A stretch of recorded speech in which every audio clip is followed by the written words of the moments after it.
Assalamualaikum warahmatullahi wabarakatuh. Kembali lagi bersama Qutbi Sagaf Madani dari kelas 7E. Pada kali ini saya akan mempresentasikan bagaimana pengembangan bahan ajar yang menggunakan media audiovisual. Pada kali ini materi yang akan saya sampaikan yaitu iman kepada kitab-kitab Allah. Pada materi ini memiliki kompetensi dasar, yaitu yang pertama 3.3 memahami makna beriman kepada kitab Allah dan indikator pencapaian kompetensinya. 3.3.1 menjelaskan pengertian iman kepada Allah, kitab Allah. 3.3.2 menerangkan dalil nakli tentang iman kepada kitab Allah. 3.3.3 menguraikan kitab-kitab yang diturunkan Allah beserta nabi penerimanya. 3.3.4 menjelaskan kitab-kitab yang diturunkan Allah beserta pokok ajarannya. Peta konsepnya yaitu yang pertama, beriman kepada kitab Allah menurunkan satu, pengertian beriman kepada kitab Allah. Yang kedua yaitu tentang dalil nakli beriman kepada kitab Allah, serta yang ketiga macam-macam kitab yang diturunkan Allah beserta nabi penerimanya. Dan yang terakhir isi ajaran pokok kitab-kitab yang diturunkan Allah. Berikut video pembelajaran yang tentang beriman kepada kitab Allah. Selamat menyaksikan.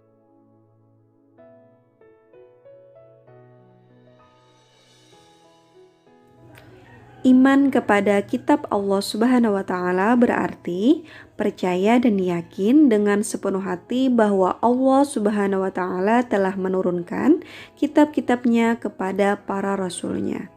Ajaran yang terdapat di dalam kitab tersebut disampaikan kepada umat manusia sebagai pedoman hidup agar dapat meraih kebahagiaan di dunia dan akhirat.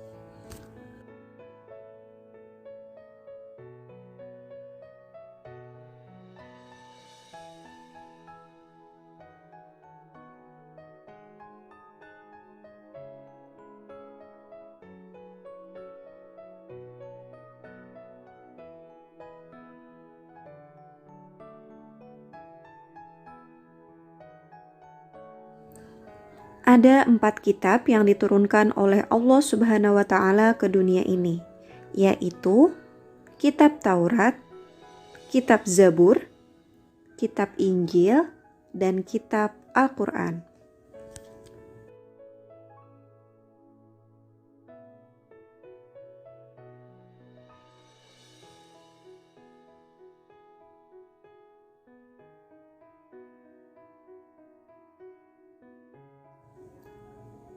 Kitab Taurat diwahyukan kepada Nabi Musa alaihissalam pada abad ke-12 sebelum Masehi di Bukit Sinai. Nama Taurat berarti hukum atau syariat. Pada saat itu, Nabi Musa alaihissalam diutus oleh Allah Subhanahu wa Ta'ala untuk berdakwah kepada bangsa Bani Israel. Kitab Taurat diperuntukkan sebagai pedoman dan petunjuk hidup bagi kaum Bani Israel saat itu. Adapun bahasa yang digunakan dalam kitab Taurat adalah bahasa Ibrani.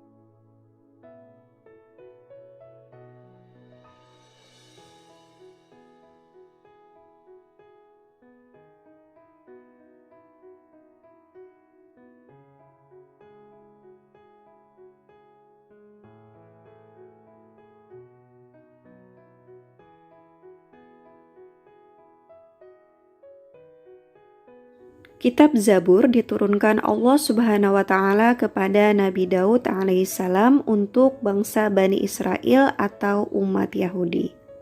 Kitab ini diturunkan pada abad ke-10 sebelum Masehi di daerah Yerusalem. Adapun kitab ini ditulis dengan bahasa Kipti.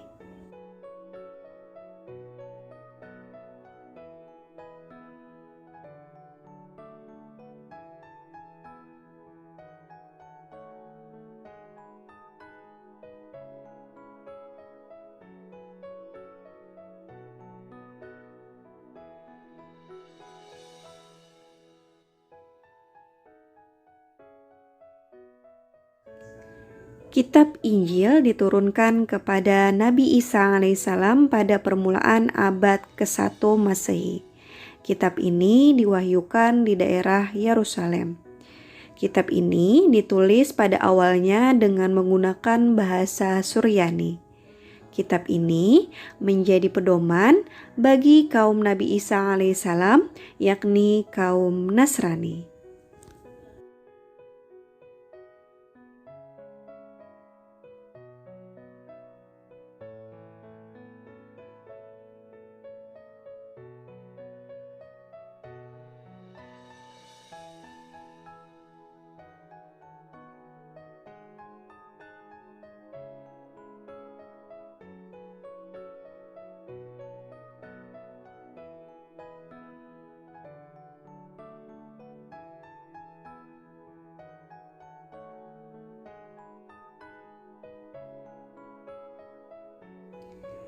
Kitab Al-Quran merupakan kitab yang diturunkan Allah Subhanahu wa Ta'ala kepada Nabi dan Rasul terakhir, yaitu Nabi Muhammad SAW. Kitab suci Al-Quran diturunkan Allah Subhanahu wa Ta'ala sebagai penyempurna dan membenarkan kitab-kitab sebelumnya. Wahyu pertama turun di Gua Hira.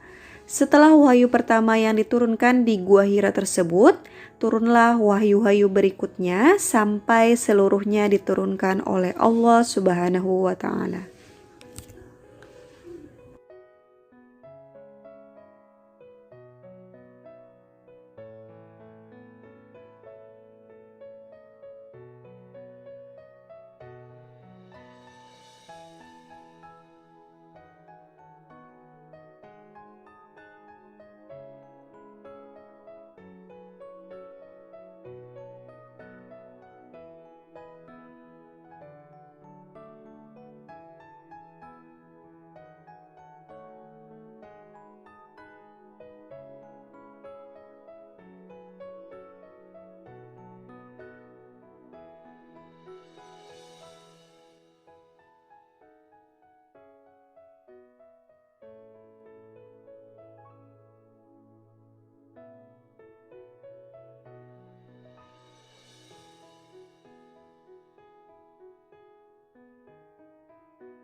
Kitab dan suhuf mempunyai persamaan dan juga perbedaan.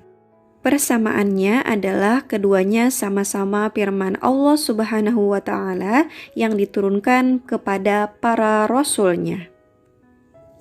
Adapun perbedaan antara kitab dan suhuf yaitu isi kitab lebih lengkap daripada isi suhuf.